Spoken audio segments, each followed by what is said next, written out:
Vous vous demandez certainement quelles sont les nouveautés de Global Mapper 27. Eh bien, en voici quelques éléments de réponse. Alors, cette démonstration a pour objectif de vous présenter les principales nouveautés de la version 27.0 de Global Mapper sortie au mois d'avril dernier. Et commençons peut-être par ce qui concerne la version standard de Global Mapper. L'une des évolutions majeures de cette version 27 est l'intégration complète de GeoCalc, la bibliothèque géodésique historique développée par Blue Marble Geographics. Jusqu'à présent, GeoCalc existait surtout comme moteur indépendant derrière Geographic Calculator. Désormais, cette technologie est directement embarquée dans Global Mapper.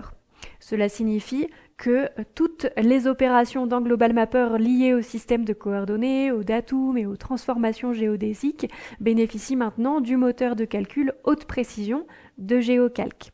Et l'intérêt principal de cette intégration, elle repose sur la fiabilité des transformations horizontales et verticales qui sont plus précises, une meilleure gestion des géoïdes également, une prise en charge étendue des référentiels EPSG et des transformations officielles, et puis un renforcement de la cohérence entre les jeux de données qui proviennent de sources différentes. Et donc vous pouvez désormais effectuer l'ensemble de votre flux de travail dans un seul et même environnement sans passer par des outils géodésiques externes, ce qui permet de gagner à la fois en précision et en fluidité opérationnelle. Dans l'interface, cela se traduit notamment par une évolution importante de la fenêtre de définition des projections, qui devient un véritable gestionnaire de systèmes de référence de coordonnées. L'accès à cette fenêtre, lui, n'a pas changé. Il s'agit toujours de se rendre dans la fenêtre de configuration, accessible via la petite clé à molette dans la barre d'outils de MapPublisher, ou bien via le menu Outils. Vous voyez ici Configuration. Nous accédons ainsi à cette fenêtre et en particulier à l'onglet qui a changé de nom, qui s'appelle désormais Système de référence de coordonnées, qui vous permet désormais de gérer les coordonnées horizontales, verticales également. Vous avez un bouton qui vous permet de gérer les paramètres géodésiques, donc vous avez un accès aux paramètres géodésiques qui vous offre par exemple le choix automatique des meilleures conversions disponibles.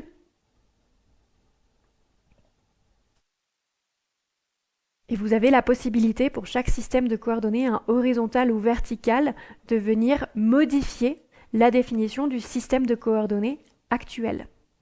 Vous avez bien évidemment un message d'avertissement lorsque vous cliquez sur l'outil et la fenêtre se présente ensuite comme ceci avec un onglet identification et un deuxième onglet définition.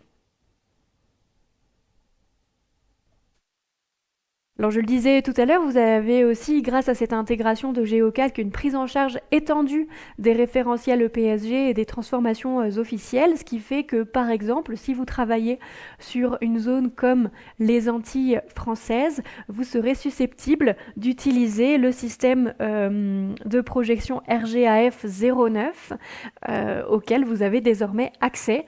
Alors là, rien de nouveau, pour accéder à un système de coordonnées, vous vous rendrez sur cet outil-là, représenté par la petite loupe. Il est bien évidemment toujours possible de faire des recherches par code EPSG en bas de la fenêtre, ici par exemple. Et voici notre système de coordonnées que voici. OK. Appliquer. La reprojection vient tout juste d'être faite. On peut le vérifier dans la barre de statut en bas à droite de l'interface. Donc on comprend bien ici, pour les utilisateurs de données LIDAR, de photogrammétrie, de données issues de drones ou de données altimétriques, que cette évolution est particulièrement intéressante. Les flux de travail de contrôle qualité avec par exemple l'outil LiDAR QC, les contrôles de précision horizontale et verticale bénéficient désormais directement de la robustesse du moteur GeoCalc. Et nous reviendrons dans quelques instants sur l'outil LiDAR QC lors de la présentation des nouveautés de Global Mapper Pro.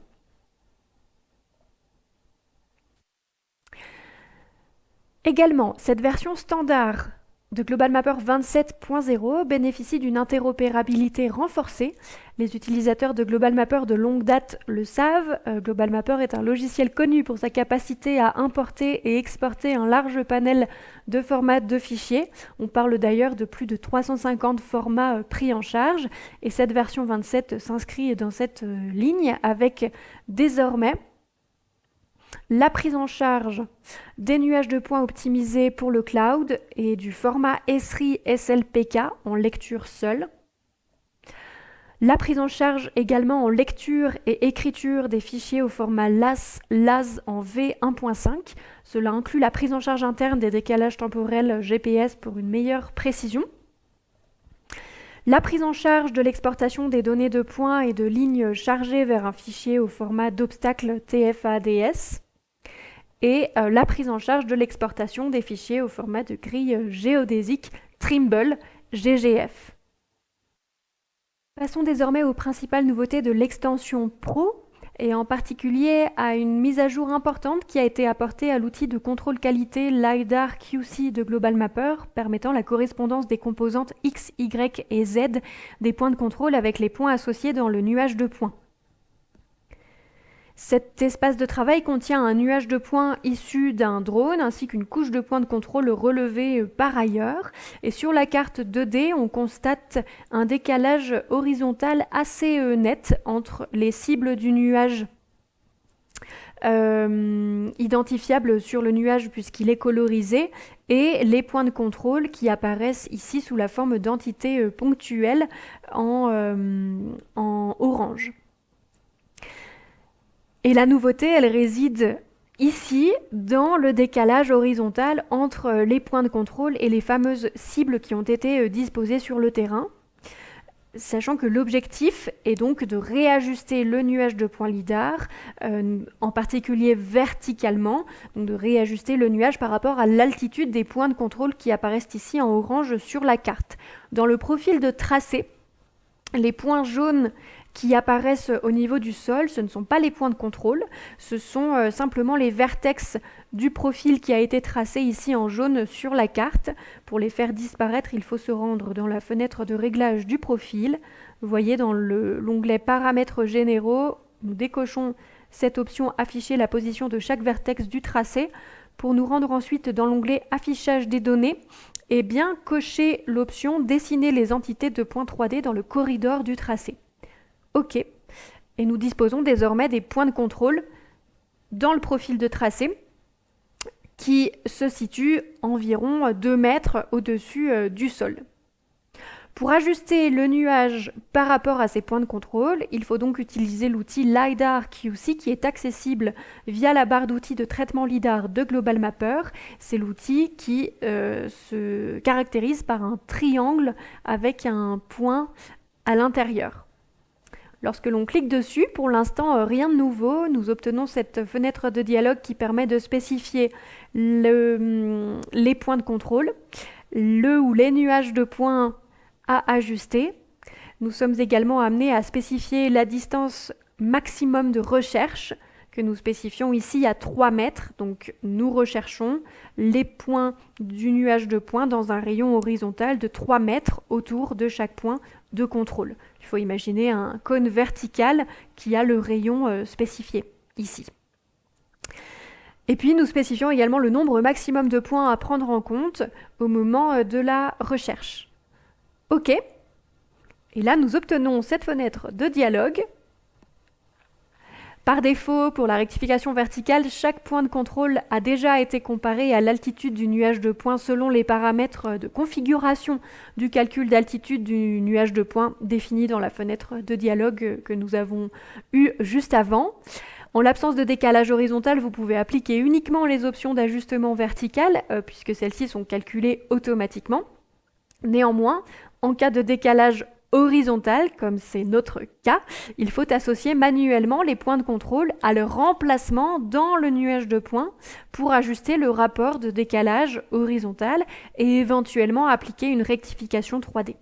Donc, Pour que Global Mapper puisse calculer et effectuer un ajustement 3D, vous devez associer manuellement chaque point de contrôle à son emplacement correspondant dans le nuage de points.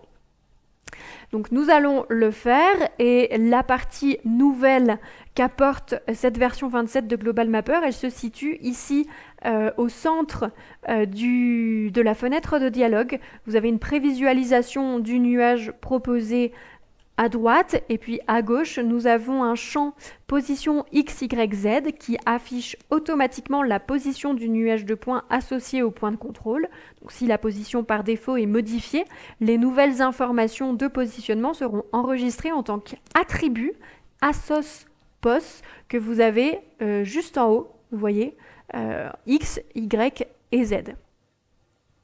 Vous avez également un champ qui s'appelle décalage à partir du point de contrôle.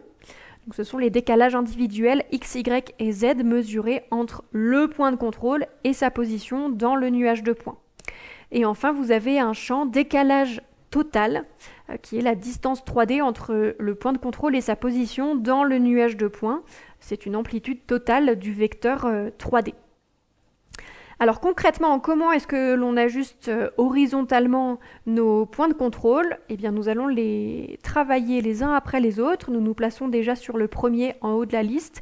Et vous voyez, donc le point de contrôle, il est ici en rouge. Nous allons simplement cliquer au centre de la cible que nous voyons dans le nuage pour actualiser ces informations. Et ainsi de suite pour le deuxième point. Vous voyez, hop, nous avons bien les champs qui s'actualisent à gauche. Idem pour le troisième point de contrôle, et ainsi de suite.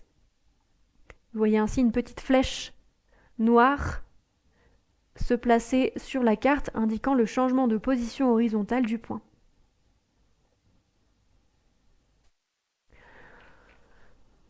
Ensuite, nous pouvons définir la méthode d'ajustement. Comme nos décalages sont relativement constants entre les points, nous pouvons utiliser ici un décalage X, Y, Z fixe qui effectue un simple ajustement par bloc et qui évite ainsi toute distorsion des données de points. Donc nous définissons la méthode d'ajustement et nous pouvons demander à ajuster le lidar au point de contrôle. Êtes-vous sûr? Oui.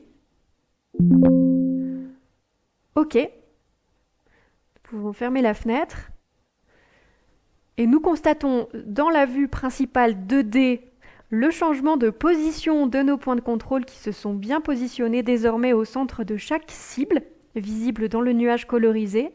Par ailleurs, le nuage a bien été ajusté verticalement dans la fenêtre profil de tracé.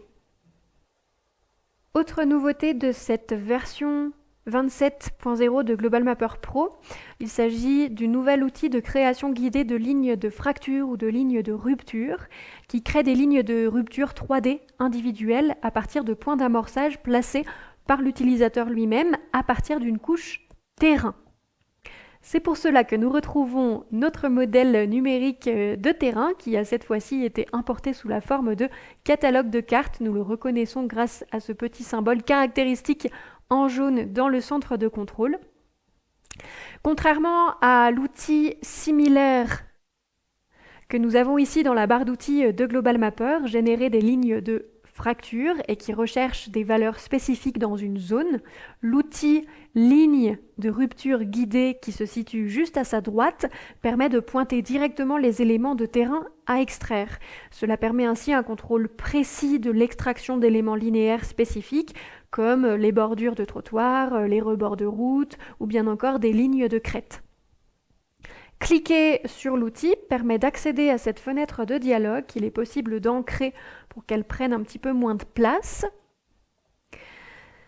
et qu'il s'agit ensuite de paramétrer. Alors avant cela, on peut représenter autrement le modèle numérique de terrain pour mieux identifier les lignes de crête par exemple grâce à une vue en fonction du nuanceur de direction de pente par exemple. La fenêtre d'extraction permet de définir le nom de la couche de sortie, de définir également la couche terrain à utiliser pour le traitement, à définir le type de rupture également, crête, vallée ou arête, Nous pouvons définir une résolution également à utiliser pour le traitement et définir une sensibilité de la zone. Ce paramétrage, par défaut, il est optimal pour garantir la cohérence de la ligne de rupture lors du franchissement d'autres éléments. Augmenter ce réglage, ça permettra à la ligne d'éviter les changements de pente opposés à ceux du terrain qu'elle longe.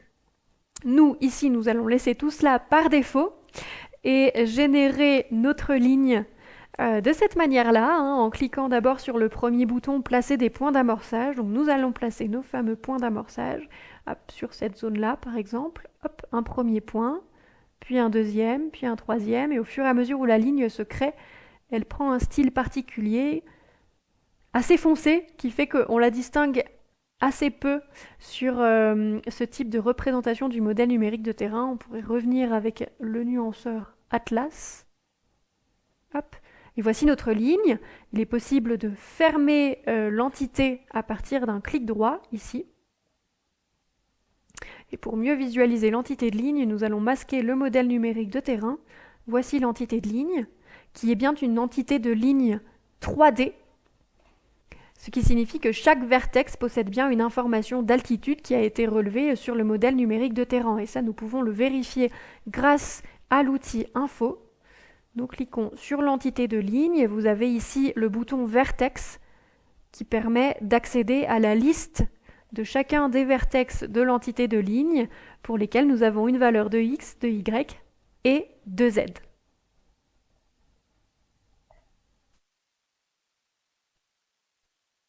Alors, cette version 27.0 possède également bien d'autres nouveautés. Malheureusement, le temps est contraint. Je ne pourrai pas vous les présenter de manière aussi poussée, entre guillemets, que les précédentes. Je vais simplement les évoquer, les suivantes.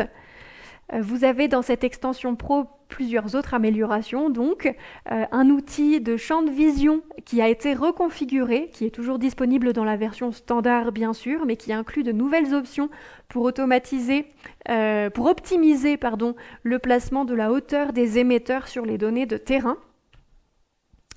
Un nouveau modèle de classification de l'occupation du sol, particulièrement adapté aux images provenant des zones désertiques, semi-arides ou à faible précipitation, et pour les images aussi provenant de zones côtières et de maquis, a été intégré. Plusieurs améliorations également apportées à l'outil Pixels 2 Points, comme à chaque mise à jour, vous constaterez des gains de vitesse supplémentaires et une amélioration significative des performances et de la qualité du maillage produit par l'outil.